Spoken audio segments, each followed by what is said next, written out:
Hello everyone, welcome on. स्वागत है आप सभी का वेदांत क्लासेस के ऑनलाइन प्लेटफॉर्म। आज हम स्टार्ट करने वाले हैं कंप्यूटर की सेकंड क्लास। कंप्यूटर की पहली क्लास में हमने स्टार्ट किया था कंप्यूटर का सामान्य परिचय, इंट्रोडक्शन ऑफ कंप्यूटर वाला चैप्टर, जहां हमने देखा था कि कंप्यूटर क्या होता है, कंप्यूटर शब्द किससे मिलकर बना है, और कंप्यूटर शब्द की फुल फॉर्म के साथ साथ में हमने देखा था कि कंप्यूटर के इतिहास में पहले कौन कौन से गणक यंत्र बनाए गए। जैसे कि सबसे पहले बनाया गया गणक यंत्र अबेकस था, जो कि चीन वासियों द्वारा बनाया गया। तो छोटे छोटे यंत्रों के साथ में हमने जो हमारी पिछली क्लास में मतलब कंप्यूटर के इतिहास के बारे में पढ़ा, और साथ ही हमने देखा कि किस तरीके से जो है हमारा पहला कंप्यूटर आया। और पहला कंप्यूटर जब आया तो कंप्यूटर की पहली पीढ़ी वो कहलाई कंप्यूटर की फर्स्ट जनरेशन। तो आज वाली क्लास जो रहने वाली है कंप्यूटर से रिलेटेड, वो रहने वाली है जनरेशन ऑफ कंप्यूटर, यानी कंप्यूटर की पीढ़ियों पे ये क्लास रहने वाली है। और इस क्लास में मैं आपको ये बताऊंगी कि भाई जो ये कंप्यूटर का परिचय वाला टॉपिक है, आप कोई भी कॉम्पिटिटिव एग्जाम दो जहां कंप्यूटर सब्जेक्ट आ रहा है, तो वहां पर इस वाले टॉपिक से, कंप्यूटर के सामान्य परिचय वाले टॉपिक से जो है, आपको मिनिमम 2 क्वेश्चंस तो पेपर में देखने को मिलते ही हैं। मैक्सिमम तो कितने भी हो सकते हैं। तो वो मिनिमम 2 क्वेश्चंस होते हैं। उन्हीं 2 क्वेश्चंस में अगर मैं बात करूँ तो बेसिकली वो 2 क्वेश्चन सबसे ज़्यादा जो पुटअप किए जाते हैं, वो जनरेशन ऑफ कंप्यूटर से रिलेटेड ही पुटअप किए जाते हैं। तो आज की जो क्लास है वो बहुत ही आपके लिए बहुत ही ज़्यादा इंपॉर्टेंट रहने वाली है। तो आप बी केयरफुल कि आप इस क्लास को बहुत अच्छे ध्यान से पढ़ें और समझें, और जो चीज़ें जहाँ मुझे लगेगी कि भाई ये एग्जाम के पॉइंट ऑफ व्यू से है, बहुत इंपॉर्टेंट है और ये आपको याद करनी ही है, याद रखनी ही है, तो वो मैं आपको बीच के साथ में बताती रहूंगी। तो चलिए स्टार्ट करते हैं हम आज की हमारी क्लास। और आज की हमारी क्लास में हम स्टार्ट करने वाले हैं कंप्यूटर की पीढ़ियाँ, जनरेशन ऑफ कंप्यूटर। तो देखो, सबसे पहली चीज़ तो कि जब हम जनरेशन ऑफ कंप्यूटर पढ़ते हैं तो हमें क्या क्या सबसे पहले अपने माइंड में सेट कर लेना है। हमें हमारे माइंड में सेट कर लेना है कि फर्स्ट ऑफ ऑल तो कि जनरेशन टोटल है कितनी। तो कंप्यूटर की जनरेशन या कंप्यूटर की पीढ़ियों की बात करें तो 5 जनरेशन अब तक आ चुकी है कंप्यूटर की, है भाई। वर्तमान में भी अगर मैं बात करूं तो 8% जो है कंप्यूटर की 5वीं जनरेशन चल रही है, यानी 5th जनरेशन चल रही है कंप्यूटर। ठीक है। तो टोटल कंप्यूटर की 5 पीढ़ियां हैं। अब इन पांचों पीढ़ियों में, इन पांचों जनरेशन में हमें सबसे पहले तो प्रत्येक जनरेशन का टाइमिंग हमें ध्यान रखना है, उसकी समय अवधि हमें ध्यान रखनी है कि कौन सी जनरेशन, कौन सी पीढ़ी जो है कितने समय से कितने समय तक की रही। तो चलिए स्टार्ट करते हैं। अब एक एक जनरेशन को पढ़ते हैं और टाइमिंग की, उनकी टाइमिंग क्या है और उनके अंदर इंपॉर्टेंस क्या क्या है, वो सब कुछ हम देखते हैं। तो पहली चीज तो कि पहला ही क्वेश्चन, कंप्यूटर की टोटल कितनी पीढ़ियां है। कंप्यूटर की 5 पीढ़ियां है और वर्तमान में जो है ये 5वीं पीढ़ी चल रही है, 5th जनरेशन। फिर देखिएगा, हम बात करते हैं कंप्यूटर की प्रथम पीढ़ी यानी कंप्यूटर की फर्स्ट जनरेशन की हम बात करें तो फर्स्ट जनरेशन या प्रथम पीढ़ी का जो टाइमिंग था, वो समय था इसका 1942 से 1955, यानी 1942 से लेके 1955 तक। कंप्यूटर में जो भी काम किए गए, कंप्यूटर को लेके जो काम किए गए, तो ये समय जो है 1942 से 1955 वाला जो समय, ये समय अवधि जो है कंप्यूटर की फर्स्ट जनरेशन कहलाई, प्रथम पीढ़ी। पहला ही क्वेश्चन यहाँ से रेडी करना है आपको, ठीक। फिर बात करते हैं कि भाई जब ये कंप्यूटर बने, फर्स्ट जनरेशन के कंप्यूटर बने, तो उन कंप्यूटर को चलाने के लिए इनमें मेन इलेक्ट्रॉनिक डिवाइस कौन सी होती है। भाई कोई भी मशीन हो तो चलाने के लिए उसमें कोई ना कोई एक ऐसी इलेक्ट्रॉनिक डिवाइस लगाई जाती है जिससे वो मशीन वर्क करती है, ठीक है। कंप्यूटर भी एक क्या है, कंप्यूटर भी एक इलेक्ट्रॉनिक मशीन है। चर्चा हम लोग जो है हमारी पिछली क्लास में कर चुके हैं। भाई मैं बात बताऊं कि कंप्यूटर के लिए मैंने आपकी उसकी 4 इंपॉर्टेंस याद करवाई थी कि कंप्यूटर एक इलेक्ट्रॉनिक मशीन है। भाई 0 1 यानी ऑन ऑफ के रूप में ये एक डाटा को अंदर लेता है और उसी पे ये वर्क करता है। तो ये एक इलेक्ट्रॉनिक मशीन है, विद्युत से चलने वाली मशीन है, तो इलेक्ट्रॉनिक मशीन है, ठीक है। उसके बाद हमने देखा कि कंप्यूटर एक डाटा प्रोसेसर मशीन है, डाटा को प्रोसेस करने का काम करती है, इसलिए डाटा प्रोसेसर मशीन है। फिर हमने देखा कंप्यूटर एक इंफॉर्मेशन मशीन है, तो डाटा को प्रोसेस करने के बाद में वो इंफॉर्मेशन में चेंज करती है, तो वो फिर इंफॉर्मेशन प्रोसेसर मशीन है। और साथ ही साथ हमने देखा कि कंप्यूटर एक प्रोग्रामेबल मशीन भी है, ठीक है। तो इन चारों पे हम चर्चा कर चुके हैं। तो बेसिकली कंप्यूटर एक इलेक्ट्रॉनिक मशीन है, तो इसके अंदर कोई ना कोई इलेक्ट्रॉनिक डिवाइस तो लगी होगी। तो जो फर्स्ट जनरेशन के कंप्यूटर है, पहली बार जो कंप्यूटर बनाए गए थे, उसमें इनकी मेन इलेक्ट्रॉनिक डिवाइस यानी मुख्य इलेक्ट्रॉनिक पुर्जा है, उस मुख्य इलेक्ट्रॉनिक पुर्जा के रूप में या मेन इलेक्ट्रॉनिक डिवाइस के रूप में निर्वात नलिकाओं का उपयोग किया। अब ये जो निर्वात नलिकाएं हैं, इन्हें वैक्यूम ट्यूब भी कहते हैं। क्या कहते हैं? Vacuum tube. तो पहली चीज तो कि ये निर्वात नलिकाएं वैक्यूम ट्यूब कैसी दिखती, देखो यहाँ डायग्राम में आपको बताया गया है कि एज लाइक एक सिलेंडर शेप की है ना, सिलेंडर शेप में ये निर्वात नलिकाएं होती है, वैक्यूम ट्यूब। ठीक है। अब इन निर्वात नलिकाओं का, इन वैक्यूम ट्यूब का जो है कंप्यूटर के अंदर, उस कंप्यूटर को चलाने के लिए यूज किया गया। ठीक है। अब जो ये निर्वात नलिकाएं होती थी, इनका यूज किया गया, उससे कंप्यूटर तो चल रहा है। लेकिन अगर मैं आगे बात करूं तो कि भाई ये विद्युत का खर्च बहुत ज्यादा करता था, मतलब इसकी वजह से इलेक्ट्रिसिटी बिल बहुत ज्यादा आता था। उस कंप्यूटर, उस समय के कंप्यूटर को जब चलाते थे, उन पे काम करते थे, तो सबसे पहली चीज तो कि इसके द्वारा इलेक्ट्रिसिटी बिल बहुत ज़्यादा पड़ गया। दूसरा, ये निर्वात नलिकाएं, ये वैक्यूम ट्यूब उस कंप्यूटर में लगे होते थे, तो उस कंप्यूटर के जो मॉनिटर होते थे वो बहुत गर्म हो जाते थे, बहुत ज़्यादा जल्दी गर्म हो जाते। और साथ ही इनकी वजह से रूम का टेम्परेचर भी बहुत ज़्यादा गर्म हो जाता। तो ऐसे में जो फर्स्ट जनरेशन के कंप्यूटर थे, उन पे आसानी से बैठकर ज़्यादा समय तक हम लोग काम नहीं कर सकते थे, क्योंकि वो इतना ज़्यादा हीट करता था, तो कोई भी व्यक्ति उस पे इजीली बैठ के वर्क नहीं कर सकता था।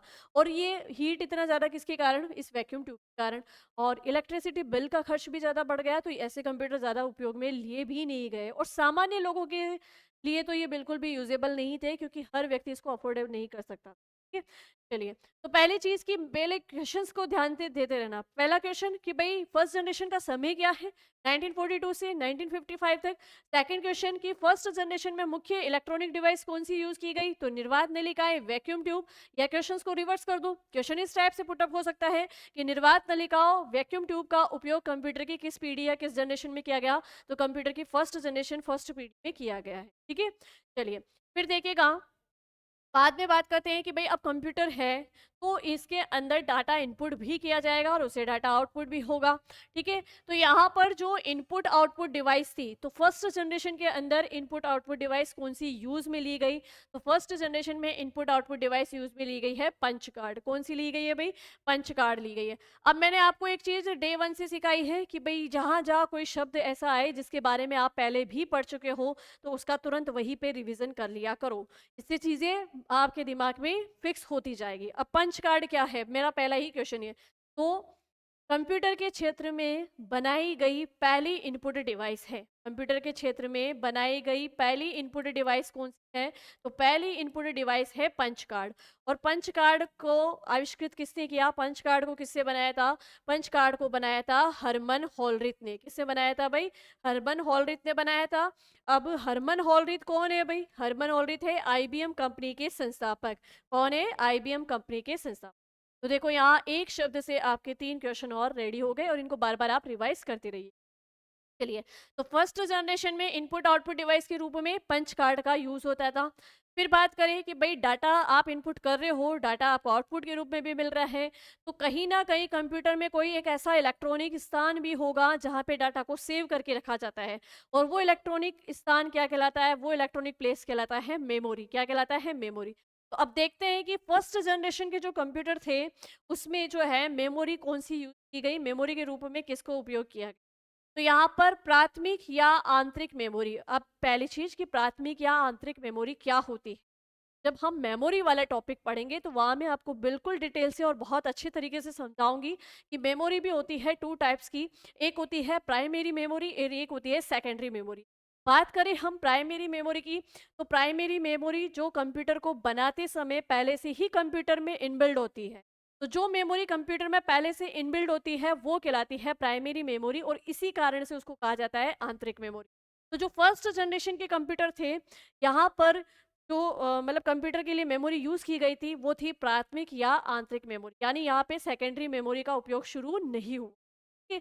चलिए, तो देखो कि फर्स्ट जनरेशन के कंप्यूटर में प्राथमिक व आंतरिक मेमोरी कौन सी थी, तो फर्स्ट जनरेशन के इसमें प्राथमिक और आंतरिक मेमोरी थी मैग्नेटिक ड्रम मेमोरी। अब मैग्नेटिक ड्रम मेमोरी क्या है आगे हम पढ़ेंगे। मैग्नेटिक टेप मेमोरी भी होती है, मैग्नेटिक डिस्क मेमोरी भी होती है, पर ये है क्या? ड्रम, टेप, डिस्क, ये मेमोरी वाले चैप्टर में हम थोड़ा डिटेल से पढ़ेंगे। बस इतना आपको याद रखना है कि फर्स्ट जनरेशन के अंदर जिस मेमोरी का उपयोग किया गया था वो मेमोरी चुंबकीय पदार्थ से बनी हुई थी। मैग्नेटिक का मतलब होता है चुंबकीय, है ना, मैग्नेट का मतलब होता है चुंबक, तो चुंबकीय पदार्थों से बनी जो मेमोरी थी वो कहलाती है मैग्नेटिक मेमोरी। अब ये magnetic drum, magnetic tape, disk, ये तो हम मेमोरी वाले टॉपिक में अच्छे डिटेल से पढ़ लेंगे, बट आपको याद रखना है फर्स्ट जनरेशन में प्राइमरी मेमोरी का यूज किया गया, और प्राइमरी मेमोरी कौन सी थी भाई? Magnetic drum memory. कौन सी मेमोरी? Magnetic drum memory. चलिए फिर आगे देखो कि जो ये फर्स्ट जनरेशन के कंप्यूटर आए, तो इन कंप्यूटरों का यूज़ कहाँ कहाँ हुआ। तो बेसिकली अगर बात करें कि अभी जैसे फर्स्ट जनरेशन की बात चली, तो इसका मतलब कंप्यूटर नया नया ही बना है, और इस मशीन के बारे में ज़्यादा लोगों को नॉलेज भी नहीं थी। तो मतलब इनका उपयोग भी अगर हम बात करें, इनका यूज़ भी अगर हम बात करें, तो बहुत ही लिटिल यूज़ हुआ होगा, मतलब बहुत ही सीमित क्षेत्र में इसका यूज़ हुआ होगा। सीमित क्षेत्र में यूज़ का मतलब है कि हर किसी के लिए ये फर्स्ट जनरेशन के कंप्यूटर अफोर्डेबल नहीं थे, पहली चीज़ तो ये है ना। और अफोर्डेबल ना होने के साथ साथ पोर्टेबल भी नहीं थे। पोर्टेबल का मीन्स है कि आप इसको इजीली कैरी नहीं कर सकते, एक स्थान से दूसरे स्थान तक नहीं ले जा सकते, ठीक है। तो ना तो ये अफोर्डेबल थे, ना ही ये पोर्टेबल थे। तो इस कारण से हर कोई इसका यूज नहीं कर रहा था। तो कोई विशेष क्षेत्र में ही इसका उपयोग हुआ होगा, तो बहुत ही मतलब कम क्षेत्रों में इसका उपयोग शुरू हुआ। तो देखो कि फर्स्ट जनरेशन के जो कंप्यूटर थे, उनका एक सीमित अनुप्रयोग था। प्रथम पीढ़ी के कंप्यूटर वाणिज्यिक कार्य, कमर्शियल यूज के लिए, ठीक है। वेतन पत्र बनाने, यानी जो बड़ी बड़ी कंपनी होगी तो अपने कर्मचारियों के वेतन पत्र बनाने के लिए ना, तो पेरोल, वेतन पत्र को कहते हैं पेरोल। पेरोल तैयार करना यानी वेतन पत्र तैयार करने हेतु बिलिंग और अकाउंटिंग के कार्य के लिए यूज होता था। तो ये बहुत ही लिमिट इनका यूज था फर्स्ट जनरेशन के कंप्यूटर। क्लियर हो गया यहाँ पे? चलिए, और भी बहुत सारे रीजन है कि भाई फर्स्ट जनरेशन के जो कंप्यूटर थे वो ज्यादा यूज क्यों नहीं किए गए। क्योंकि भाई पहली चीज की नई नई मशीन आई है, हर किसी को इसकी नॉलेज नहीं होती है। दूसरी बात कि नॉलेज अगर कोई ले भी रहा है, तो वो इतनी ज़्यादा मतलब हर व्यक्ति उस तरीके के नॉलेज नहीं ले सकता इस कंप्यूटर को चलाने की। वो आगे चर्चा करेंगे कि भाई इसमें भाषा कौन सी उपयोग में की गई, जो भाषा जो उपयोग में ली गई वो हर किसी को नहीं आती। ठीक है, चलिए। तो अब आगे देखो, ये फर्स्ट जनरेशन की मतलब जो कंप्यूटर थे, उनमें आपको ये सारी चीज़ें आपको याद रखनी है, ठीक है। और इससे बाहर तो एग्जाम में कुछ भी नहीं जाना है। चलो अब आगे चलते हैं, आगे देखिएगा। नेक्स्ट देखो कि प्रथम पीढ़ी में सॉफ्टवेयर। अब भाई प्रथम पीढ़ी में कौन से सॉफ्टवेयर उपयोग में लिए गए। तो पहली चीज तो कि भाई सॉफ्टवेयर क्या है ना। अब एक चीज सुनना कि आप कंप्यूटर को, चलो हम एक नई स्लाइड लेते हैं, पहले इससे पहले हम एक नई स्लाइड लेते हैं, और उसके बाद में आपको हम बात करें कि भाई सॉफ्टवेयर क्या होता है। हालांकि सॉफ्टवेयर वाले टॉपिक में हम इसको भी डिटेल से पढ़ेंगे, है ना, बट यहाँ पे थोड़ी सी नॉलेज हमारे को जरूरी है। चलो, सॉफ्टवेयर किसे कहते हैं। आपको पता है कि कंप्यूटर की जो कार्य प्रणाली होती है, कंप्यूटर की कार्य प्रणाली बेस्ट होती है आईपीओ। एक सेकेंड ना। कंप्यूटर की कार्य प्रणाली जो होती है वो बेस्ट होती है आईपीओ पे। किस पे बेस्ट होती है? आईपीओ पे। आईपीओ का मतलब क्या है कि कंप्यूटर कार्य करता है इस तरीके से। पहले कंप्यूटर इनपुट लेता है, के बाद पे इनपुट लिए गए डाटा पे प्रोसेस करेगा, इनपुट लिए गए डाटा पे प्रोसेस करेगा, प्रोसेस करने के बाद में डाटा को आउटपुट के रूप में यूजर के सामने प्रेजेंट करता है। ठीक है, तो इस तरीके से इनपुट, प्रोसेस और आउटपुट, ऐसे हमारा कंप्यूटर काम करता है। अब कंप्यूटर को जो डाटा आप इनपुट करते हो, हमने हमारी पिछली क्लास में डाटा क्या है, इंफॉर्मेशन क्या है, इसके बारे में सब कुछ हम डिटेल से चर्चा करके आ चुके हैं। तो कंप्यूटर को जो डाटा या आप इनपुट करते हो, या जो ऑर्डर या निर्देश आप देते हो, वो निर्देश जो है समूह के रूप में कंप्यूटर के अंदर जाते हैं। तो जहाँ पर बात आती है निर्देशों के समूह की बात आती है, भाई कंप्यूटर पे कोई भी काम होता है वो निर्देशों के समूह में होता है। किस में होता है? निर्देशों के समूह में होता है। यानी कि हम बात कर ले set of instruction. Set of instructions की बात कर ले तो सेट ऑफ इंस्ट्रक्शंस कहलाता है प्रोग्राम। क्या कहलाता है भाई? सेट ऑफ इंस्ट्रक्शन कहलाता है प्रोग्राम। और फिर प्रोग्रामों का भी समूह यानी सेट ऑफ प्रोग्राम की मैं बात करूं तो वो कहलाता है सॉफ्टवेयर। वो क्या कहलाएगा भाई? सॉफ्टवेयर। यानी कि अगर एक तरीके से हम देखें तो कंप्यूटर में जो काम होता है वो इसी तरीके से होता है, या तो निर्देशों के समूह में होगा या प्रोग्रामों के समूह में होगा ना। प्रोग्रामों का समूह यानी कि सेट ऑफ प्रोग्राम। तो यहाँ पर देखो कि यहाँ से भी आपको क्वेश्चंस रिमाइंड करने हैं।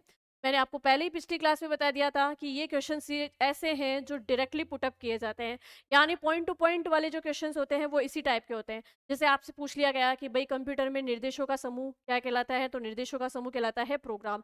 या कंप्यूटर में प्रोग्राम किसे कहते हैं, तो सेट ऑफ इंस्ट्रक्शन यानी निर्देशों के समूह को कहते हैं प्रोग्राम। ऐसे ही आपसे पूछ लिया कि प्रोग्रामों का समूह क्या कहलाएगा, तो प्रोग्रामों का समूह कहलाएगा सॉफ्टवेयर। और या फिर सेट ऑफ प्रोग्राम क्या कहलाएगा? सॉफ्टवेयर। या पूछा जा सकता है सॉफ्टवेयर क्या है। तो इस तरीके के क्वेश्चंस पूछे जा सकते हैं। अब आप सुनना यहाँ पर कि बात आ रही है सॉफ्टवेयर की। अगर हमारे कंप्यूटर में हम सॉफ्टवेयर की अगर बात करें तो मेनली सॉफ्टवेयर भी होते हैं तीन प्रकार के। कितने प्रकार के होते हैं? तीन प्रकार के। एक होता है सिस्टम सॉफ्टवेयर, एक तो होता है सिस्टम सॉफ्टवेयर, एक होता है एप्लीकेशन सॉफ्टवेयर, जिनके बारे में हम सॉफ्टवेयर वाले टॉपिक में डिटेल से चर्चा करेंगे, ठीक है। और एक होता है यूटिलिटी सॉफ्टवेयर। कौन सा होता है भाई? Utility software. ये जो सॉफ्टवेयर होते हैं, इनमें से मैं बात करूं सिस्टम सॉफ्टवेयर की, तो सिस्टम सॉफ्टवेयर कंप्यूटर को बनाते समय ही कंप्यूटर में इनबिल्ट किए जाते हैं। जब कंप्यूटर को निर्माण किया जाता है, कंप्यूटर बनाया जाता है कंपनियों के द्वारा, तो उसी समय उसमें जो एक सॉफ्टवेयर डाला जाता है वो होता है सिस्टम सॉफ्टवेयर। अब आपको एक चीज समझ में आ गई होगी कि जब इसको कंप्यूटर के बनाते समय इसमें डाल रहे हैं, इसका मतलब अगर ये सॉफ्टवेयर कंप्यूटर में नहीं होगा तो कंप्यूटर काम ही नहीं करेगा, ठीक है ना। क्योंकि देखो, कंप्यूटर को आप निर्देश दोगे, उन निर्देशों का समूह प्रोग्राम तो हो जाएगा, लेकिन वो प्रोग्राम रन कैसे करेगा, उसके लिए सॉफ्टवेयर होना जरूरी है ना। तो यहाँ पर कि विदाउट सॉफ्टवेयर तो कंप्यूटर काम करेगा ही नहीं, तो कंप्यूटर में सॉफ्टवेयर होना जरूरी, ठीक है। तो सिस्टम सॉफ्टवेयर वो सॉफ्टवेयर होते हैं जो कंप्यूटर में पहले से इनबिल्ट किए जाते हैं कंप्यूटर को बनाते समय। एप्लीकेशन सॉफ्टवेयर एक ऐसे सॉफ्टवेयर होते हैं जिसे यूजर अपनी आवश्यकता के अनुसार बाद में कंप्यूटर में डलवाता है, परचेस करके फिर कंप्यूटर के अंदर करवाता है, ठीक है। और यूटिलिटी सॉफ्टवेयर जो है वो इन दोनों सॉफ्टवेयर की क्या करता है? रख रखाव करता है, मरम्मत करता है। बाकी का सब कुछ हम सॉफ्टवेयर वाले टॉपिक में देखेंगे। बस बेसिकली कि सॉफ्टवेयर क्या है वो आपको यहाँ पे समझ में आना चाहिए। चलिए अब देखो कि फर्स्ट जनरेशन की बात चल रही थी, तो फर्स्ट जनरेशन में कौन से सॉफ्टवेयर की बात चल रही है, तो वो देखते हैं अपन, है ना। फर्स्ट जनरेशन सॉफ्टवेयर किसी समस्या के हल को प्राप्त करने के लिए मनुष्य अपने बौद्धिक तर्क को कंप्यूटर में एक सांकेतिक भाषा के रूप में संग्रहित करता है, यानी कि स्टोर करता है, ठीक है। इसे प्रोग्रामिंग कहते हैं। क्या कहते हैं भाई? इसे प्रोग्रामिंग कहते हैं। समस्या को हल करने के लिए अनेक पद होते हैं, इन्हें कहते हैं निर्देश। क्या कहते हैं? निर्देश या कमांड। भाई आप जो डाटा दोगे, जैसे लाइक आपने कंप्यूटर को बोला 2+2, है ना, आपने ये बोल दिया, तो आपने डाटा निर्देश दिए और आपने एक संकेत इसमें बीच में डाला है, यहाँ पे ये प्लस वाला। अब कंप्यूटर इससे थोड़ी समझता है कि ये प्लस का साइन है तो ये प्लस क्या है, यहाँ पे मुझे क्या करना है। बट आपने अपनी समझ के अकॉर्डिंग आप समझ सकते हैं, भाई हमें पता है कि यहाँ पर अगर ये साइन आता है तो इसका मीन्स होता है कि यहाँ एडिशन करनी है, अगर यहाँ ये साइन आता है तो हम इसका मीन्स है कि हमें सब्ट्रैक्शन करनी है। ये हमारी भाषा है, हमारा सांकेतिक भाषा है ये, ठीक है ना। पर कंप्यूटर में आप उसको जब ये ऐसे निर्देश देते हो 2+2, कंप्यूटर इनको कैसे समझेगा, है ना, और इन निर्देशों पे वो कैसे रेस्पॉन्स करेगा, ठीक है। तो देखो कि इन्हें निर्देश या कमांड कहते हैं। इन्हीं निर्देशों के समूह को क्या कहा जाता है? इन्हीं निर्देशों के समूह को कहा जाता है प्रोग्राम। तो यानी ये एक पूरा अपने आप में क्या है? प्रोग्राम है, ठीक है। चलिए अब देखो कंप्यूटर प्रोग्रामिंग भाषा। अब देखो, अगर पूछा जाए कि फर्स्ट जनरेशन में किस प्रकार के सॉफ्टवेयर का उपयोग किया गया, तो पहली पीढ़ी में जो है ऑपरेटिंग सिस्टम सॉफ्टवेयर का प्रयोग किया गया। किसका किया गया भाई? ऑपरेटिंग सिस्टम सॉफ्टवेयर का यूज किया गया है। तो पूछा जा सकता है कि फर्स्ट जनरेशन में कौन सा सॉफ्टवेयर काम में लिया गया है? ऑपरेटिंग सिस्टम सॉफ्टवेयर उपयोग में लिए गए हैं। हालांकि ऑपरेटिंग सिस्टम सॉफ्टवेयर भी अलग अलग प्रकार के होते हैं, तो जैसे जैसे कंप्यूटर की जनरेशन आगे बढ़ेगी वैसे वैसे इस ऑपरेटिंग सिस्टम सॉफ्टवेयर के जो है उस जो है हम देखेंगे कि सेकंड जनरेशन में कौन सा आया, थर्ड जनरेशन में कौन सा आया, है ना, वो सब कुछ हम देखेंगे। एक छोटा सा और यहाँ आप चाहो तो ऐड कर सकते हो कि फर्स्ट जनरेशन के अंदर जो सॉफ्टवेयर यूज किया गया था वो ऑपरेटिंग सिस्टम सॉफ्टवेयर है। आगे भी सारी में ऑपरेटिंग सिस्टम सॉफ्टवेयर ही आएंगे, लेकिन उसके टाइप्स आ जाएंगे ना। तो यहाँ पर फर्स्ट जनरेशन में जो ऑपरेटिंग सिस्टम सॉफ्टवेयर यूज किया गया, यहाँ उपयोग हुआ था बैच ऑपरेटिंग सिस्टम का। किसका हुआ था भाई? बैच ऑपरेटिंग सिस्टम सॉफ्टवेयर का उपयोग किया गया। चलिए अब बात करते हैं कि कंप्यूटर में प्रोग्रामिंग भाषा, यानी कंप्यूटर में किन प्रोग्रामिंग लैंग्वेज का उपयोग हुआ। फर्स्ट जनरेशन के जो कंप्यूटर थे, पहली पीढ़ी के जो कंप्यूटर थे, उनमें कौन कौन सी प्रोग्रामिंग लैंग्वेजेस यूज। भाई हमने पढ़ा कि ये जो निर्देशों का समूह होता है ये प्रोग्राम होता है, ठीक है। अब इन प्रोग्रामों का समूह सॉफ्टवेयर कहलाता है। अब वो जो सॉफ्टवेयर बनाते हैं, तो सॉफ्टवेयर को बनाते समय उसकी कोडिंग जिस लैंग्वेज में की जाती है, जिस भाषा में की जाती है, वो भाषा ही क्या कहलाती है? प्रोग्रामिंग भाषा या प्रोग्रामिंग लैंग्वेजेस कहलाती है। अब प्रोग्रामिंग भाषा या प्रोग्रामिंग लैंग्वेजेस की मैं बात करूं तो ये भी होती है दो प्रकार की। कितने प्रकार की? दो प्रकार की। एक होती है निम्न स्तरीय भाषा, निम्न स्तरीय मतलब लो लेवल लैंग्वेज। एक तो होती है लो लेवल लैंग्वेज, जिसके बारे में हम बाद में चर्चा करेंगे डिटेल से। और एक होती है हाई लेवल लैंग्वेज, यानी कि उच्च स्तरीय प्रोग्रामिंग भाषा। तो प्रोग्रामिंग भाषा भी कंप्यूटर के क्षेत्र में कितने प्रकार की होती है? दो प्रकार की, लो लेवल लैंग्वेज और हाई लेवल लैंग्वेज। तो हमें याद देखना है कि फर्स्ट जनरेशन के अंदर कंप्यूटर की जो प्रोग्रामिंग भाषाएं काम में ली गई, वो प्रोग्रामिंग भाषाएं कौन सी है। कंप्यूटर के समझने योग्य भाषा जिसमें प्रोग्राम लिखा जाता है वो कंप्यूटर की क्या कहलाती है? प्रोग्रामिंग भाषा कहलाती है। और फर्स्ट जनरेशन के कंप्यूटर की यदि हम बात करें तो फर्स्ट जनरेशन के कंप्यूटर में जो है दो भाषाओं का प्रयोग हुआ। और वो दो भाषाएं कौन सी है? पहली भाषा है मशीनी भाषा। पहली भाषा कौन सी है भाई? मशीनी भाषा। और दूसरी भाषा कौन सी है? असेंबली भाषा। दूसरी भाषा कौन सी है? असेंबली भाषा। तो यहाँ से क्वेश्चन बन सकता है कि प्रथम पीढ़ी के कंप्यूटर में निम्न में से किन भाषाओं का प्रयोग हुआ? तो आपको याद रखना है, एक मशीनी भाषा का प्रयोग किया गया और एक असेंबली भाषा का। ठीक है। अब इन भाषाएं, ये भाषाओं वाला चैप्टर भी हमारे कोर्स में है, तो वहाँ पर हम सारी लो लेवल लैंग्वेजेस, सारी हाई लेवल लैंग्वेज, इन सबको डिटेल से। अब एक चीज़ ध्यान रखना कि अगर बात करें इस मशीनी भाषा की, तो आपको सभी को पता है कि जो हमारा कंप्यूटर होता है वो सिर्फ़ और सिर्फ़ इस 0-1 की भाषा को समझता है। किसको समझता है? 0-1 की भाषा को समझता है। और 0-1 ये 2 अंक है, इन 2 अंकों की पर आधारित ही कंप्यूटर की भाषा है। तो इसको कहते हैं द्विआधारी भाषा। इसे क्या कहेंगे? द्विआधारी भाषा, या इसे कहेंगे बाइनरी लैंग्वेज। क्या कहेंगे इसे? इसे कहेंगे बाइनरी भाषा या बाइनरी लैंग्वेज। ठीक है। अब दो डिजिट पे ही आधारित है, इसके अलावा कंप्यूटर को कुछ भी समझ में नहीं आता है। तो कंप्यूटर की ये जो भाषा है बाइनरी भाषा, यही कहलाती है मशीनी भाषा। यही भाषा क्या कहलाती है? मशीनी भाषा कहलाती है। अब मशीनी भाषा से लिए आपको ध्यान रखना है, कंप्यूटर में काम करने के लिए सबसे पहले जिस भाषा का उपयोग किया गया वो भाषा कौन सी है? तो वो भाषा है मशीनी भाषा। कंप्यूटर की अपनी स्वयं की भाषा कौन सी है? वो है मशीनी भाषा। कंप्यूटर की अपनी प्राकृतिक भाषा कौन सी है? तो वो भी है मशीनी भाषा। ठीक है। चलिए, अब मशीनी भाषा कैसी भाषा है भाई? लो लेवल लैंग्वेज है या हाई लेवल लैंग्वेज है? तो ये जो मशीनी भाषा है ये है लो लेवल लैंग्वेज, यानी ये एक निम्न स्तरीय भाषा है। क्या है ये? निम्न स्तरीय भाषा है। इसका मतलब इसमें ज़्यादा प्रोग्रामिंग नहीं की जा सकती है। ठीक है। तो ये एक प्रकार की निम्न स्तरीय भाषा है। और ये भाषा हर किसी को नहीं आती है। जब फर्स्ट जनरेशन के कंप्यूटर बने तो जो इस तरीके की भाषा को समझता है, मतलब आपको कंप्यूटर में कुछ भी लिखना है तो वो इस कोड में लिखा जाएगा 011 011 0111। अब कौन से शब्द के लिए इन 011 का कोड कैसे बनाना है, ये लैंग्वेज हर किसी व्यक्ति को नहीं आती थी। तो इस फर्स्ट जनरेशन के जो कंप्यूटर थे उनका उपयोग सिर्फ वही व्यक्ति कर सकता था जिसको ये 011 कोड वाली भाषा आती है। और ये भाषा हर किसी के बस की बात नहीं। ठीक है। इसलिए भी फर्स्ट जनरेशन के कंप्यूटर का जो उपयोग है वो बहुत ही कम हुआ था। ठीक है। चलिए, तो मशीनी भाषा एक 0-1 कोड वाली भाषा भी कह सकते हो, इसी को आप बाइनरी भाषा भी कह सकते हो। दो अंकों पे आधारित है इसलिए ये द्विआधारी भाषा है। ठीक है। चलिए, अब मशीनी भाषा के बाद में अब ऐसा क्या हुआ कि फर्स्ट जनरेशन के कंप्यूटर में इन दो भाषाओं का उपयोग किया गया था। तो मैंने सीधा सीधा आपको एक चीज़ बताई है कि भाई इस भाषा में, मशीनी भाषा में कोडिंग करना हर किसी को नहीं आता था, इसलिए हर कोई उस कंप्यूटर का यूज़ नहीं कर पा रहा था।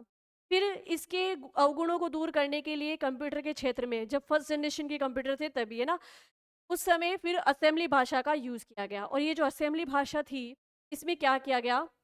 इसमें अंग्रेजी के अक्षरों का यूज़ किया गया, मतलब इंग्लिश अल्फ़ाबेट का यूज़ किया गया। इंग्लिश अल्फ़ाबेट का यूज़ किया गया तो जो तो क्या है, मानव की भाषा है। इंग्लिश अल्फ़ाबेट की मैं बात करूँ तो मानव इस भाषा में थोड़ा ईज़िली समझता है ना?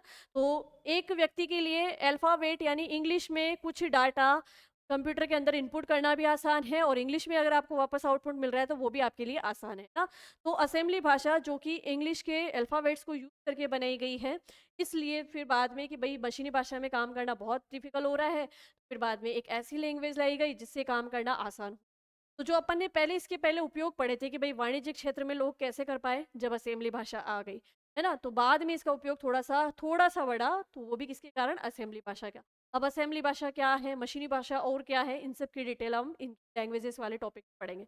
यहाँ तो सिर्फ़ आपको एक ही चीज़ याद रखनी है कि फर्स्ट जनरेशन की भाषा पूछ ली जाए, पहली पीढ़ी के कंप्यूटर की भाषा पूछ ली जाए, तो 2 लैंग्वेज है, मशीनी भाषा और असेंबली भाषा। ठीक है?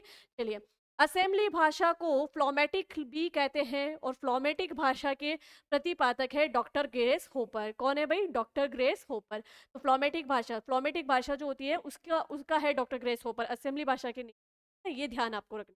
चलिए, अब देखते हैं कि फर्स्ट जनरेशन के कंप्यूटर कौन-कौन से हैं, जो मेन कंप्यूटर थे उन्हीं के बारे में हम यहाँ पे पढ़ेंगे। जहाँ से क्वेश्चंस पुट अप होते हैं उन्हीं के बारे में हम यहाँ पे पढ़ेंगे, ठीक है ना? तो देखो, फर्स्ट जनरेशन के कंप्यूटर की यदि हम बात करें तो सबसे पहला बनाया गया कंप्यूटर है ENIAC। कौन सा है भाई? एनियाक, ठीक है। अब इस एनियाक की फुल फॉर्म क्या है? इसकी फुल फॉर्म को लेके भी पिछले कॉम्पिटिटिव एग्जाम में बहुत क्वेश्चंस मिले हैं, तो आपको इसकी फुल फॉर्म भी याद कर लेनी है। Electronic numerical integrated and computer. Electronic numerical integrated and computer. आप कंप्यूटर में अभी से काम करना शुरू कर लो कि रात को सोने से पहले मुझे 3 फुल फॉर्म याद करनी है। आप डेली का अगर ये नियम डाल लेते हैं ना, तो आई होप कि जो भी आप कॉम्पिटिटिव एग्जाम दे रहे हो, तो वो एग्जाम आते आते तो आपको कंप्यूटर की लगभग सारी फुल फॉर्म्स याद हो जाएगी, ठीक है ना। तो इसकी फुल फॉर्म होती है electronic numerical integrated and computer. यहाँ पे ध्यान रखना, यहाँ पर ए का मतलब क्या है? एंड। और सी का मतलब क्या है? कंप्यूटर। ये मैं इसलिए बता रही हूँ क्योंकि आगे जब आप एडवेक, एडसेक, यूनिवेक, बाइनेक, इनकी फुल फॉर्म देखेंगे जो कि फर्स्ट जनरेशन के ही कंप्यूटर है, तो वहां पर कभी ए का मतलब एंड भी आ सकता है और ऑटोमेटिक भी आ सकता है, तो वो हमें ध्यान में रखना है, ठीक है। चलिए, अब इसके आविष्कारक कौन थे? इसके आविष्कारक थे प्रेस पर एकर्ट एवं जॉन मूचली, है ना। दो मतलब इंजीनियरिंग थे, ये दोनों इंजीनियर थे। इन दोनों इंजीनियर ने मिलकर जो है इसका निर्माण किया, किसका? एनियाक कंप्यूटर का। और प्रेस पर एकर्ट वे जॉन मूचली उनके नाम है। ये एनियाक के बारे में याद रखना है। अगर आपसे पूछा जाए कि प्रथम पूर्णतया डिजिटल कंप्यूटर कौन सा है, भाई पहला ही कंप्यूटर, फर्स्ट जनरेशन का पहला ही कंप्यूटर बना है, तो प्रथम पूर्णतया डिजिटल कंप्यूटर कौन सा है? तो प्रथम पूर्णतया डिजिटल कंप्यूटर है आपका एनियाक, ठीक है। चलिए बढ़ते हैं नेक्स्ट। नेक्स्ट देखिएगा कि प्रथम जनरल पर्पस कंप्यूटर है। अब ये पहला जनरल पर्पस कंप्यूटर है, ठीक है, ये भी आपको याद रखना है। जनरल पर्पस का मतलब सामान्य उद्देश्यों के लिए बनाया गया है, किसी पर्टिकुलर किसी एक ही काम को करने के लिए नहीं बनाया गया। अब इसको आप ऐसे समझ सकते हो कि भाई जैसे एक वर्ड आया कि भाई सामान्य उद्देश्य वाला, है ना। तो एक तो है कि जनरल पर्पस कंप्यूटर कौन से होते हैं, सामान्य उद्देश्य वाले कंप्यूटर कौन से होते हैं, और एक होता है विशिष्ट उद्देश्य वाले यानी स्पेशल पर्पस वाले कंप्यूटर कौन से होंगे, है ना। तो देखो कि जैसे अगर बात करें, जैसे मैं आपसे बात करूं कि हॉस्पिटल में जो आईसीयू मशीन होती है, उस मशीन का काम है सिर्फ जो ह्यूमन की बॉडी होती है, ह्यूमन बॉडी से रिलेटेड ही वर्क बताना, ना मतलब उससे रिलेटेड ही वो काम है। आप उससे कोई अकाउंटिंग का काम नहीं करवा सकते, आप उससे कोई बिलिंग का काम नहीं करवा सकते उस मशीन से, ना ही आप उससे कोई टाइपिंग का काम करा सकते हो। तो वो पर्टिकुलर किसी एक ही काम के लिए बनी है। तो ऐसी मशीन जो किसी एक ही उद्देश्य से एक ही काम के लिए बनाई गई है, वो तो कहलाती है विशिष्ट उद्देश्य वाली मशीन। कौन सी कहलाती है? विशिष्ट उद्देश्य वाले कंप्यूटर कह दो उनको, विशिष्ट उद्देश्य वाली मशीन कह दो, है ना। तो स्पेशल पर्पस के लिए बनाई गई है। और एक सामान्य उद्देश्य जिससे आप हर कोई काम करा सकते हो, जैसे अगर मैं बात करूं लाइक हमारे पीसी की बात करूं, है ना, पीसी की बात कर ले हम लोग, पर्सनल कंप्यूटर जो होता है हम घर पे यूज़ करते हैं, तो उससे आप क्या कर सकते हैं? उससे आप कर सकते हैं कि भाई आप उस पे बैठ के टाइपिंग भी कर सकते हैं, आप उस पे एमएस वर्ड का यूज़ करके फाइल भी बना सकते हैं, एमएस वर्ड की फाइल बना सकते हैं, आप पावर पॉइंट का यूज़ करके प्रेजेंटेशन भी तैयार कर सकते हैं, आप बैठ के ड्राइंग भी कर सकते हैं। तो मतलब वो किसी विशिष्ट उद्देश्य के लिए नहीं है, वो सामान्य उद्देश्य के लिए, मतलब आप उससे एक से अधिक काम करवा सकते हो, तो वो कहलाते हैं जनरल पर्पस कंप्यूटर। तो यहाँ पर जो एनियाक है वो प्रथम यानी पहला जनरल पर्पस कंप्यूटर है, जो सामान्य उद्देश्य के लिए बनाया गया है, और यही पहला पूर्णतया इलेक्ट्रॉनिक कंप्यूटर है, यानी पूरा इलेक्ट्रॉनिक, ठीक है। तो ये याद रखना है।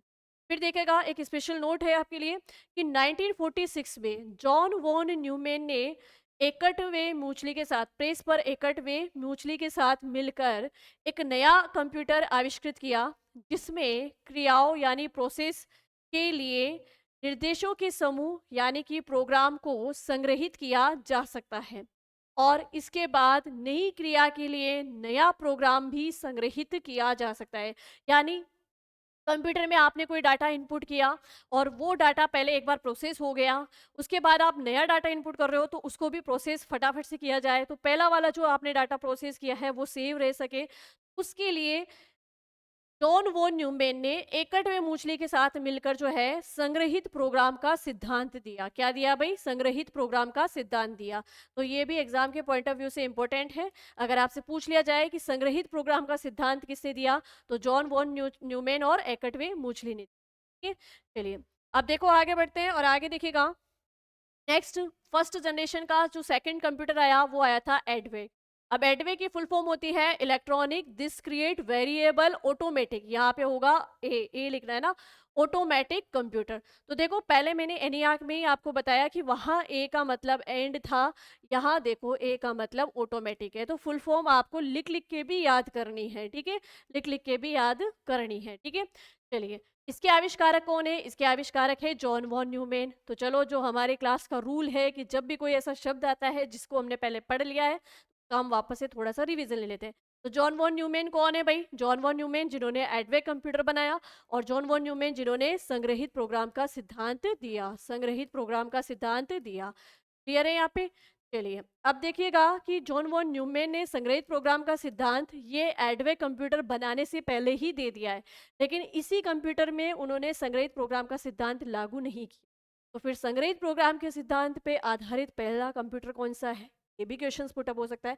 तो नेक्स्ट देखो, नेक्स्ट कंप्यूटर आता है EDSAC, electronic delay storage automatic calculation. अब देखो, यहाँ पर कंप्यूटर नहीं होके क्या हो गया? कैलकुलेशन हो गया। ठीक है, तो ऐसे आपको ये फुल फॉर्म लिख लिख के याद करनी पड़ी होगी। ठीक है, चलिए, अब इसमें जो है कि भाई जो जॉन वॉन न्यूमैन ने 1948 में, 1948 में, ये लिखो, 1948 में सबसे पहले संग्रहित प्रोग्राम सिद्धांत प्रणाली के आधार पर निर्मित कंप्यूटर कौन सा है? वो है एक्सेक। ठीक है, अब देखो कंफ्यूजन क्या क्रिएट होता है।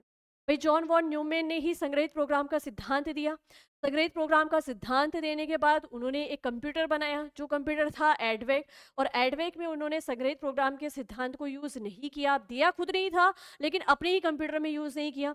उसके बाद में एक कंप्यूटर आया एडसेक, और एडसेक वो कंप्यूटर है जिसमें पहली बार संग्रहित प्रोग्राम के सिद्धांत का उपयोग किया गया। तो ये ध्यान आपको रखने हैं। ठीक है, चलिए नेक्स्ट देखो, फर्स्ट जनरेशन का नेक्स्ट कंप्यूटर है बाइनेक। बाइनेक यानी बाइनरी ऑटोमेटिक कंप्यूटर। ठीक है, नेक्स्ट है यूनिवेक, यूनिवर्सल ऑटोमेटिक कंप्यूटर, सबसे पहले व्यापारिक उपयोग के लिए बनाया गया कंप्यूटर। देखो, यूनिवेक के लिए आपको याद रखना है, अगर आपसे पूछा जाए कि वाणिज्य क्षेत्र में या व्यापार के क्षेत्र में सबसे पहला उपयोग में लिया गया कंप्यूटर कौन सा है, तो वो है यूनिवेक। ठीक है, तो पांचों कंप्यूटर की आपको फुल फॉर्म याद होनी चाहिए, और जो भी इनकी स्पेलिटी है कि भाई आप में क्या इन्होंने विशेष इसके अंदर लिखा हुआ है, तो वो भी आपको याद रखना है। चलिए, अब बढ़ते हैं आगे, और आगे देखिएगा, आगे स्टार्ट करते हैं हम लोग। जो है फर्स्ट जनरेशन पूरी हमने कंप्लीट पढ़ ली। तो फर्स्ट जनरेशन हमने देखा कि 1942 से 1955 तक का इसका समय रहा। इसमें जो मेन इलेक्ट्रॉनिक डिवाइस थी उसमें हमने वैक्यूम ट्यूब का यूज़ किया। इसके अंदर इनपुट आउटपुट डिवाइस के रूप में पंच कार्ड का यूज़ किया गया। लैंग्वेज यहाँ पर मशीनी भाषा और असेंबली भाषा का यूज़ किया गया। इसके मेन 5 कंप्यूटर थे, इनियाक, एडवेक, एडसेक, बायनेक और यूनिवेक। ठीक है, और जो सॉफ्टवेयर यूज़ किया गया था वो ऑपरेटिंग सिस्टम सॉफ्टवेयर, और उसमें भी batch operating system software use किया गया। ठीक है, तो फर्स्ट जनरेशन यहाँ पे कंप्लीट होती है। चलिए, अब बढ़ते हैं हम लोग जो है कंप्यूटर की सेकंड जनरेशन यानी द्वितीय पीढ़ी। पहला ही जो क्वेश्चन आता है वो मैंने बताया आपको कि आपको टाइमिंग याद रखनी है। तो सेकंड जनरेशन का टाइम है 1955 से 1964, यानी 1955 से 1964 का जो दशक था वो कंप्यूटर की द्वितीय पीढ़ी का समय था, सेकंड जनरेशन का समय था। क्या क्या इसमें इंपॉर्टेंट है वो देख लेते हैं।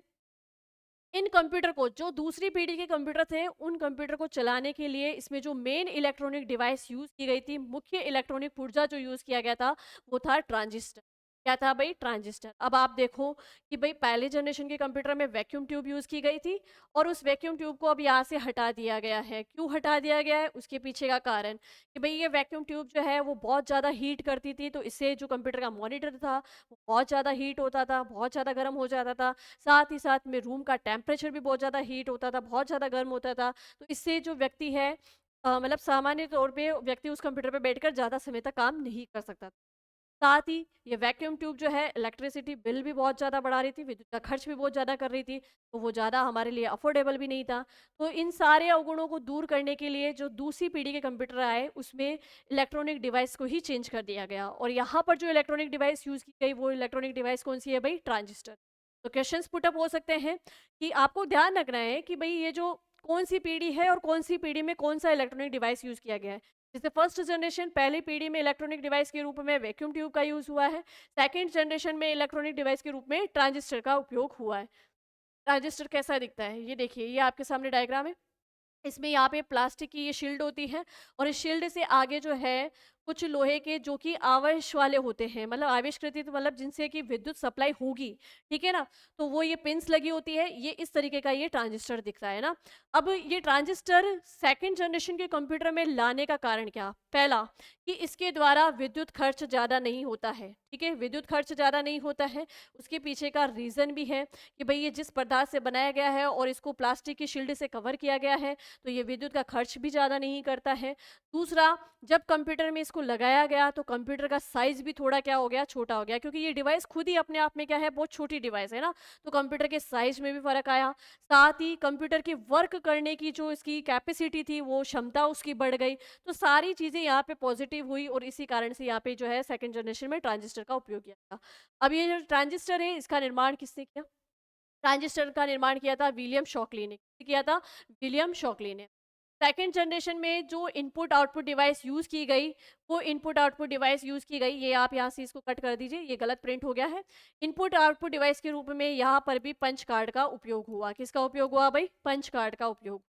ठीक है, फिर बात करते हैं कि सेकंड जनरेशन में प्राइमरी मेमोरी कौन सी यूज की गई, तो प्राइमरी मेमोरी यूज की गई थी मैग्नेटिक मेमोरी ही थी, लेकिन मैग्नेटिक में मैग्नेटिक कोर मेमोरी थी। कौन सी थी भाई? मैग्नेटिक कोर मेमोरी थी। चलिए, फिर सॉफ्टवेयर कौन सा यूज किया गया, तो सॉफ्टवेयर यहाँ पे यूज किया गया था, अगर सॉफ्टवेयर की बात होती है तो आपको यहाँ पे लिखना है मल्टी प्रोसेसिंग सॉफ्टवेयर। कौन सा सॉफ्टवेयर भाई? Multi processing software. First generation में तो यूज हुआ था बैच ऑपरेटिंग सिस्टम, यहाँ पे हुआ मल्टी प्रोसेसिंग ऑपरेटिंग सिस्टम। ठीक है, तो सॉफ्टवेयर में मल्टी प्रोसेसिंग सॉफ्टवेयर हुआ था। और फिर बात करें सॉफ्टवेयर की भाषा कौन सी थी, है ना, सॉफ्टवेयर जिसमें थे उसके लिए भाषा कौन सी यूज की गई, तो यहाँ भाषा यूज की गई फोर्टान और कोबोल।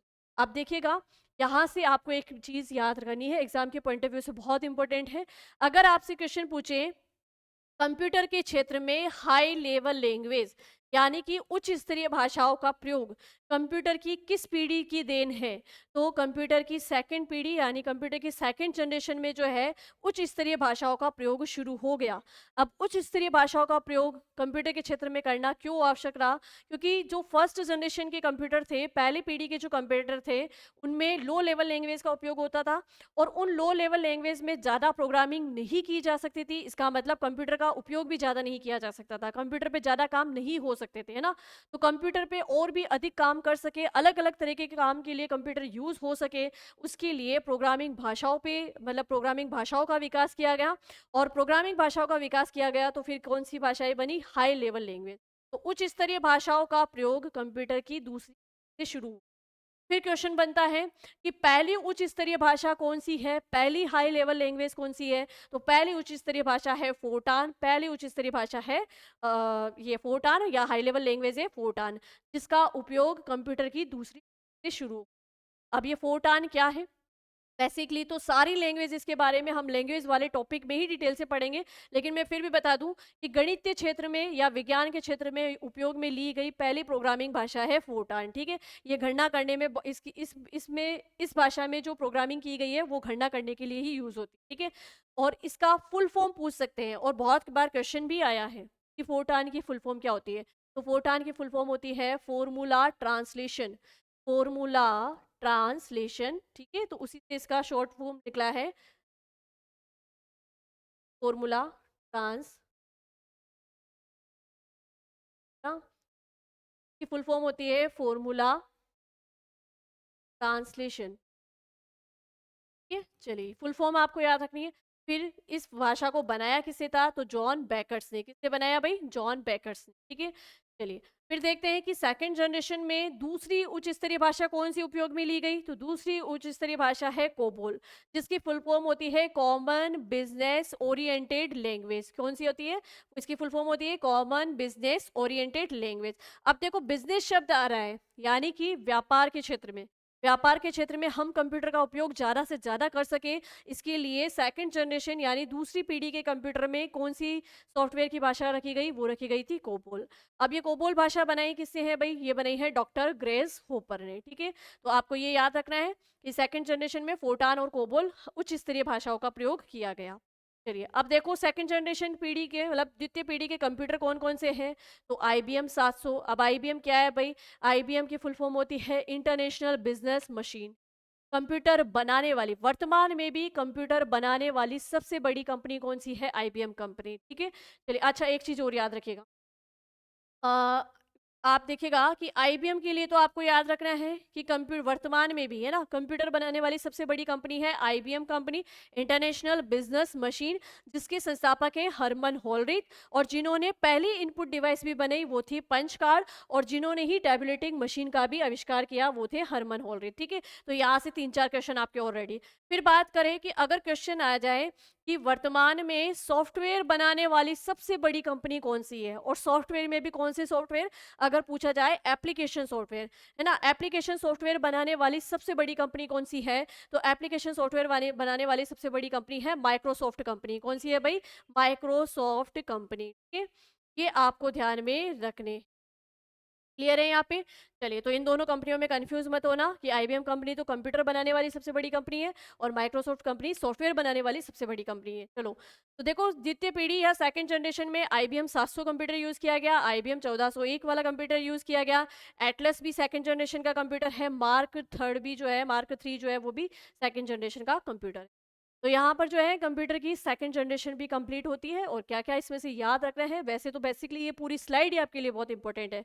यहाँ शॉर्ट कंटेंट है बट सिक्वेंस से कंटेंट मिल रहा है और बहुत अच्छा कंटेंट मिल रहा है, इसको याद कर लीजिए, इसको रिवाइज कर लीजिए, इससे बाहर एग्जाम में कुछ नहीं चाहिए। चलिए, तो अब आगे देखते हैं, आगे बढ़ते हैं हम लोग थर्ड जनरेशन की ओर। और देखिएगा, कंप्यूटर की तृतीय पीढ़ी यानी तीसरी पीढ़ी थर्ड जनरेशन की टाइमिंग थी 1965 से 70, यानी 1965 से 70 का जो दशक था वो कंप्यूटर की तीसरी का था।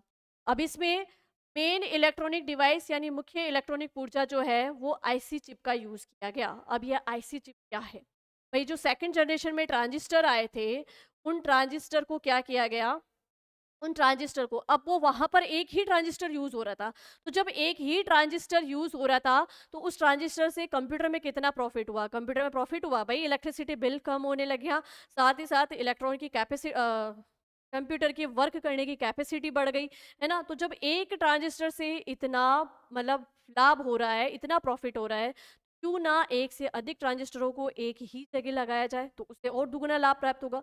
तो एक प्लेट बनाई गई, एक प्लेट बनाई गई। अब ये प्लेट किसकी है वो भी हम देखेंगे, ठीक है। ये अर्धचालक पदार्थ यानी सेमीकंडक्टर की बनी होती है। इस एक ही प्लेट पे, इस एक ही चिप पर एक से अधिक ट्रांजिस्टर को क्या कर दिया गया, लगा दिया गया। तो यानी कि जो एक ट्रांजिस्टर काम करके कंप्यूटर की कैपेसिटी को बढ़ा रहा था, वहां पर अब 10 ट्रांजिस्टर को एक साथ लगाया जा रहा है, फिर 100 ट्रांजिस्टर को एक साथ लगाया जा रहा है, फिर 1000 ट्रांजिस्टर को एक चिप पे लगाया जा रहा है। तो इससे कंप्यूटर की कैपेसिटी में क्या करते जा रहे हैं, धीरे धीरे बढ़ा, मतलब कंप्यूटर की कैपेसिटी को बढ़ाया जा रहा है। ठीक है, तो ये जो आईसी चिप है, ये आईसी चिप मेनली होती क्या है, ये एक अर्धचालक, देखो यहाँ डायग्राम में भी दिख रही होगी आपको, एक अर्धचालक पदार्थ यानी सेमीकंडक्टर पदार्थ। अब सेमीकंडक्टर पदार्थ या तो जर्मेनियम हो सकता है या सिलिकॉन हो सकता है। तो अर्धचालक पदार्थ की बनी एक प्लेट होती है, जिस प्लेट पे छोटे छोटे ट्रांजिस्टरों को लगाया जाता है। अब ये ट्रांजिस्टर एक से अधिक संख्या में हो सकते हैं, और एक से अधिक संख्या में होने के कारण ये आईसी चिप भी अलग अलग प्रकार की होती है। जैसे कि स्मॉल इंटीग्रेटेड चिप होती है, मीडियम इंटीग्रेटेड चिप होती है, लार्ज इंटीग्रेटेड चिप होती है, वेरी लार्ज इंटीग्रेटेड चिप होती है। तो धीरे धीरे इसका शेप बढ़ाया गया। अब धीरे धीरे इसका शेप क्या बढ़ाया गया भाई, जैसे एक चिप है जो स्मॉल वाली है, उसमें 10 ट्रांजिस्टर लगाए गए हैं। एक चिप है जो मीडियम वाली है, उसमें 100 ट्रांजिस्टर एक साथ लगाए गए हैं। एक चिप है जो लार्ज वाली है, जिसपे 1000 ट्रांजिस्टर एक साथ लगाए गए हैं। और एक चिप है जो वेरी लार्ज वाली है, जिसपे 10,000 ट्रांजिस्टर एक साथ लगाए। ठीक है, तो इनके ट्रांजिस्टर कितने यूज किए गए उसके हिसाब से जो है ये चिप बनी है। अब आईसी चिप का यूज, क्वेश्चन यहीं से पुटअप होता है कि आईसी चिप का यूज जो है वो कंप्यूटर की किस पीढ़ी से किया गया है, कंप्यूटर के किस जनरेशन से हुआ है। तो कंप्यूटर की थर्ड जनरेशन में आईसी चिप का उपयोग शुरू हुआ है। क्वेश्चन ऐसे भी पूछ सकता है कि थर्ड जनरेशन का मुख्य इलेक्ट्रॉनिक पुर्जा कौन सा है, या मेन इलेक्ट्रॉनिक डिवाइस कौन सी है, तो वो है आईसी चिप। अब आईसी चिप की फुल फॉर्म क्या होती है? आईसी चिप की फुल फॉर्म होती है इंटीग्रेटेड सर्किट। ठीक है, इंटीग्रेटेड सर्किट। ठीक है, अब इंटीग्रेटेड सर्किट को हिंदी में कहते हैं एकीकृत परिपथ। एकीकृत का मतलब आपको समझ में आ गया होगा कि भाई एक से अधिक ट्रांजिस्टर को एक ही जगह लाके लगाया गया है, एकीकृत परिपथ। ठीक है, चलिए, आईसी चिप अर्धचालक सिलिकॉन की बनी चिप होती है। इस चिप का सर्वप्रथम निर्माण जैक किल्बी ने जर्मेनियम जर्मेनियम धातु जर्मेनियम जो है अर्धचालक पदार्थ का प्रयोग करके किया था। तो पहली बार जब ये आईसी चिप बनी थी, उस समय इसको बनाने के लिए जिस सेमीकंडक्टर मैटर का यूज होता था वो क्या था, जर्मेनियम था। ठीक है, उसके पश्चात रॉबर्ट नोयस ने सिलिकॉन का प्रयोग करके और उन्नत क्षमता की जो है आईसी चिप का निर्माण किया है। ठीक है, तो वर्तमान में भी जो आईसी चिप यूज हो रही है ना, वो रॉबर्ट नोयस के द्वारा बनाई गई सिलिकॉन की आईसी। ठीक है, चलिए अब आगे देखते हैं कि थर्ड जनरेशन के कंप्यूटर में इनपुट आउटपुट डिवाइस कौन सी यूज़ की गई? तो थर्ड जनरेशन के कंप्यूटर में इनपुट आउटपुट डिवाइस के रूप में अगर हम बात करें तो इनपुट डिवाइस के रूप में कीबोर्ड और माउस का यूज़ शुरू हो गया और आउटपुट डिवाइस के रूप में मॉनिटर का यूज शुरू हो गया। क्लियर है? तो यहाँ से भी क्वेश्चंस बन सकते हैं कि कीबोर्ड व माउस, मॉनिटर, इनका उपयोग कंप्यूटर की किस जनरेशन से शुरू हुआ है? तो इनका उपयोग शुरू हुआ है कंप्यूटर तीसरी पीढ़ी यानी थर्ड जनरेशन। चलिए, अब मेमोरी डिवाइस की बात करें तो थर्ड जनरेशन में मेमोरी डिवाइस कौन सी यूज़ की गई? तो यहाँ पर भी मैग्नेटिक ही चल रही है, मैग्नेटिक डिस्क मेमोरी का यूज़ हुआ, मैग्नेटिक टेप मेमोरी का यूज़ हुआ। यानी पहली पीढ़ी से लेके तीसरी पीढ़ी तक मेमोरी डिवाइस में तो आपको मैग्नेटिक मेमोरी ही याद रखनी है, वो बाद में हम देखेंगे कहाँ पे मैग्नेटिक टेप का हुआ, कहाँ मैग्नेटिक डिस्क का हुआ, कहाँ मैग्नेटिक कोर मेमोरी का यूज़। ठीक है, अब आगे देखो, आगे बात करें तो कि भाई कंप्यूटर की तीसरी पीढ़ी में किन भाषाओं का उपयोग किया गया? तो कंप्यूटर की तीसरी पीढ़ी में एक हाई लेवल लैंग्वेज का उपयोग हुआ, एक नहीं, यहाँ पे दो हाई लेवल लैंग्वेज का यूज हुआ था, यहाँ पर पास्कल लैंग्वेज का भी उपयोग शुरू हुआ। ठीक है, तो यहाँ पर जो पहली हाई लेवल लैंग्वेज यहाँ पे यूज की गई थी थर्ड जनरेशन में वो थी बेसिक। बेसिक की फुल फॉर्म होती है beginners all purpose symbolic instructions code, है ना। बिगिनर्स के मतलब से ही पता चल रहा है कि नव सीखिया, जो अभी अभी कंप्यूटर के क्षेत्र में कुछ सीखा होगा और वो भी नया नया। अब नया क्या सीखा होगा भाई? ये भाषा कौन सी है? ये भाषा है प्रोग्रामिंग भाषा। तो जो प्रोग्रामिंग करना सीख रहे होंगे, जो बच्चे प्रोग्राम बनाना सीख रहे होंगे, भाई कंप्यूटर में प्रोग्रामिंग कैसे की जाती है, तो उनको प्रोग्रामिंग करने के लिए कि भाई प्रोग्रामिंग किस भाषा में कैसे होगी, तो उनको जो भाषा सबसे पहले सिखाई जाती है वो भाषा कौन सी है भाई? बेसिक है। तो नव सीखियों के लिए जो भाषा होती है वो होती है बेसिक। ठीक है, और वैसे में अगर जब हम बात करेंगे, हम जब आगे लैंग्वेजेस वाला टॉपिक पढ़ेंगे तो जहाँ हम सारी low level language high level language की बात करेंगे, तो वहाँ पर एक इम्पोर्टेंट क्वेश्चन बनता है बेसिक लैंग्वेज के लिए कि सभी उच्च स्तरीय भाषाओं के लिए, सभी उच्च स्तरीय भाषाओं के लिए नींव का पत्थर साबित होती है वो लैंग्वेज कौन सी है? वो है बेसिक। ठीक है, तो बेसिक लैंग्वेज का उपयोग कंप्यूटर की थर्ड जनरेशन में किया गया, इसकी फुल फॉर्म जरूर याद रखिएगा। और साथ ही साथ में पास्कल हाई लेवल लैंग्वेज का उपयोग भी जो है कंप्यूटर की थर्ड जनरेशन से ही स्टार्ट हुआ है। चलिए, अब बात करते हैं कि इस पीढ़ी में टाइम शेयरिंग और मल्टी प्रोग्रामिंग ऑपरेटिंग सिस्टम की शुरुआत हुई। तो मैं यहाँ एक बार लिख देती हूँ, देखो, फर्स्ट जनरेशन, सेकंड जनरेशन और थर्ड जनरेशन, इनमें यूज किए गए सॉफ्टवेयर की बात करें तो यहाँ तीनों में कॉमन है कि भाई ऑपरेटिंग सिस्टम सॉफ्टवेयर ही यूज हुआ है। कौन सा भाई? ऑपरेटिंग सिस्टम सॉफ्टवेयर ही यूज हुआ है। लेकिन फर्स्ट जनरेशन में बात करें तो फर्स्ट जनरेशन में बैच ऑपरेटिंग सिस्टम का यूज हुआ। सेकेंड जनरेशन में बात करें तो मल्टी प्रोसेसिंग, ध्यान रखना यहाँ पे, मल्टी प्रोसेसिंग सॉफ्टवेयर का यूज हुआ। थर्ड जनरेशन में बात करें तो यहाँ पर टाइम शेयरिंग। अब ये क्या है? Batch operating system, multi processing, ये हम सॉफ्टवेयर वाले टॉपिक में जहाँ ऑपरेटिंग सिस्टम के टाइप्स पढ़ेंगे वहाँ डिटेल से पढ़ेंगे। ठीक है, अब यहाँ पे टाइम शेयरिंग ऑपरेटिंग सिस्टम और साथ ही साथ में मल्टी प्रोग्रामिंग। अब आपको कंफ्यूज क्या करेगा? आप कंफ्यूज होगी ये मल्टी प्रोग्रामिंग और मल्टी प्रोसेसिंग। तो देखो कि मल्टी प्रोसेसिंग का यूज तो हुआ है सेकेंड जनरेशन में और मल्टी प्रोग्रामिंग सॉफ्टवेयर का यूज हुआ है कंप्यूटर की थर्ड जनरेशन। ये थोड़ी, मतलब ये हमारी सिली मिस्टेक होती है, हम इसको स्पीडली पढ़ते हैं और हम सोचते हैं हमें याद हो चुका है, लेकिन जब एग्जाम में ये सामने आते हैं तो देन हम कंफ्यूज्ड कि कौन सा था, मल्टी प्रोसेसिंग या मल्टी प्रोग्रामिंग। तो ये छोटे छोटे मिस्टेक हमें करनी है, विद केयरफुल आप पढ़ो इस चीज को।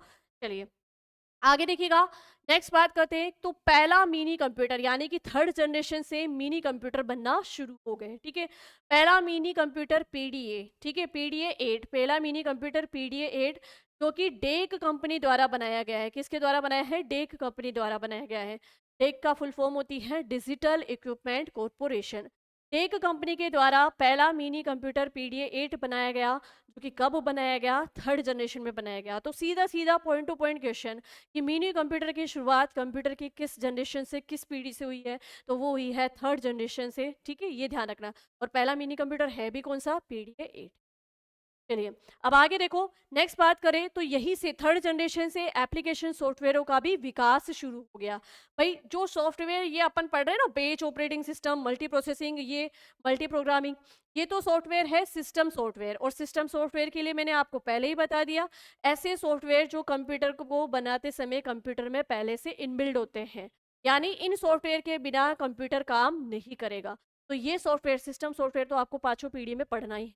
फिर देखो आगे हमने पढ़ा कि एप्लीकेशन सॉफ्टवेयर जो यूज़र के लिए होते हैं कि भाई यूज़र को क्या आवश्यकता है, वो किस फील्ड में काम करना चाहते हैं और किस फील्ड से रिलेटेड उसको जो है ऐसा सॉफ्टवेयर बनाना है। तो एप्लीकेशन सॉफ्टवेयर वो सॉफ्टवेयर होते हैं जो यूज़र की आवश्यकता के अनुसार बनाए जाते हैं और यूज़र इनको बाद में परचेज़ करके मतलब इसका एक पेमेंट देके फिर अपने कंप्यूटर में उसको डलाता है। जैसे कि हम बात करें कि MS Word, MS Excel, power point यानी माइक्रोसॉफ्ट ऑफिस पैकेज सॉफ्टवेयर जो है उसको खरीदा जाता है, फिर आपके कंप्यूटर में डलाया जाता है, ठीक है? तो एप्लीकेशन सॉफ्टवेयरों का विकास भी कहाँ से स्टार्ट हो गया? कंप्यूटर की थर्ड जनरेशन से। ये एग्जाम के पॉइंट ऑफ व्यू से बहुत ही ज़्यादा इंपॉर्टेंट लाइन है, इसको याद रखिए। चलिए अब आगे, तो चलिए नेक्स्ट देखते हैं। हाँ जी, अब देखिएगा आज हम लोगों ने जो है कंप्यूटर की थर्ड जनरेशन तक पढ़ लिया है। पहली पीढ़ी में क्या-क्या इंपॉर्टेंट था वो सब कुछ देखा, सेकंड पीढ़ी में क्या-क्या इंपॉर्टेंट था वो सब कुछ देखा और थर्ड में क्या था वो सब कुछ देखा। कल की क्लास में हम देखेंगे जो हमारे कंप्यूटर की जो हम जनरेशन ऑफ कंप्यूटर वाला जो पढ़ रहे हैं, इसमें 2 जनरेशन हमें और पढ़नी है कि जो कंप्यूटर की चौथी पीढ़ी थी, फोर्थ जनरेशन, उसमें क्या इंपॉर्टेंट है और फिफ्थ जनरेशन में क्या इंपॉर्टेंट। तो कल की क्लास में हम स्टार्ट भी चौथी जनरेशन से करने वाले हैं। उससे पहले मैं क्लास को स्टार्ट करते समय ही आपको ये जो तीनों जनरेशन हमने पढ़ी है, इनका एक कंपैरिज़न मैं आपको बताऊँगी, कंपैरिज़न करते हुए आपका एक रिवीजन करवा दूँगी।